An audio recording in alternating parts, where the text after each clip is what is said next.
এক ছিল ঘন জঙ্গল। সেখানে নানা রকম প্রাণী একসঙ্গে শান্তিতে বাস করত। সেই জঙ্গলে এক দুষ্টু হাতি থাকত। নাম ছিল গজু। গজু খুব শক্তিশালী ছিল, কিন্তু সে তার শক্তি ভালো কাজে ব্যবহার করত না।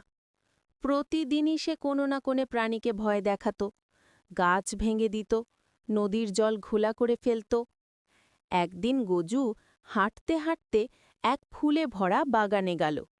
সেখানে অনেক মৌমাছি ফুল থেকে মধু সংগ্রহ করছিল। গজু হেসে বলল, এই ছোট ছোট মৌমাছিগুলো, তোমরা এত পরিশ্রম করো কেন? আমি একবারে সব ফুল ভেঙে ফেলি, দেখো। এই বলে সে সুর দিয়ে এক গাছ ঝাঁকিয়ে দিল।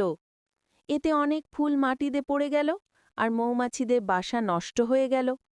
সব মৌমাছি ভয় পেয়ে উড়ে পালালো। কিন্তু এক ছোট মৌমাছি ছিল, নাম মিনি। সে খুব সাহসী ছিল।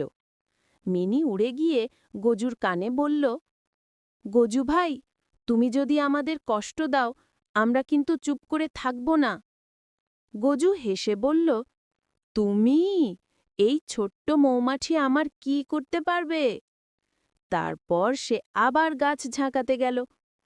তখন মিনি ঠিক করল, এবার গজুকে শিক্ষা দিতে হবে।